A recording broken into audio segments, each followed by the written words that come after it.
Lillean Salazar and her mom Leasa are walking miracles. After some medical complications when she was pregnant with Lillean, Leasa tells us doctors had to birth Lillean early to save her life. Baby Lillean was born prematurely and spent 61 days in the NICU.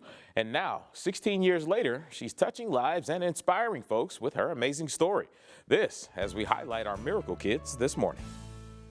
We first introduced you to Lillean Salazar back in 2022, her freshman year at Amarillo High School. It was me, guys. It was me. You're welcome. She's full of life, personality, and staying plenty busy. 2 years of band leadership, 2 years of choir leadership. What else is in there? Your social media ambassador. Oh, that social media ambassador for Prophet Memorial coming up on a year. Lillean and her mom Leasa are walking miracles. My blood pressure was through the roof. My liver was spilling enzymes. My kidneys were spilling over. Everything was just kind of going haywire. We now know that I was going through something called HELLP syndrome, H-E-L-L-P. It's past preeclampsia and eclampsia. So basically everything started shutting down. Leasa tells us in the middle of an ice storm, she went into preterm labor. Basically, we had to take her early to save my life. In the midst of chaos, Lillean was actually doing okay, but the potential for things to go wrong was very high. She made her appearance 11 weeks early. She spent 61 days in the NICU. The first week she spent on a full ventilator. They didn't get to enjoy the small things most first-time parents get to enjoy. So we didn't get to hear her cry, any of those things.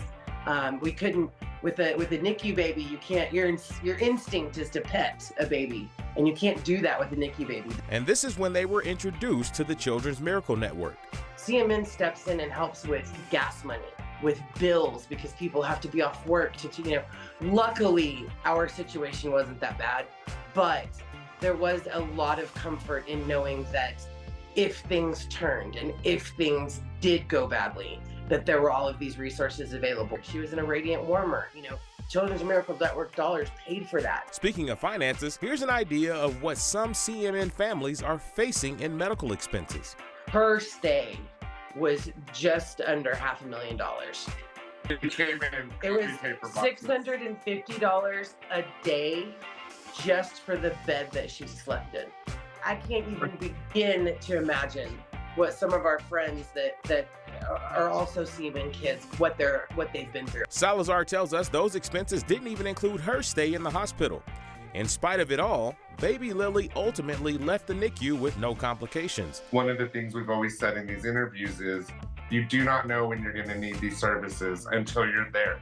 And we were there, we expected to go to the hospital, have a baby, and come home. Obviously, everyone knows that was not our story. And she's got her eyes on the future already. I kind of thought I wanted to go to forensics or something, maybe teaching, because I like working with kids and helping people.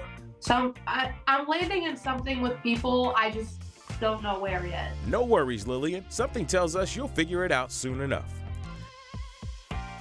Now, Leasa tells us the really cool part about their journey is seeing some of the other CMN kids that Lily grew up with driving cars and hanging out now as young adults and teenagers.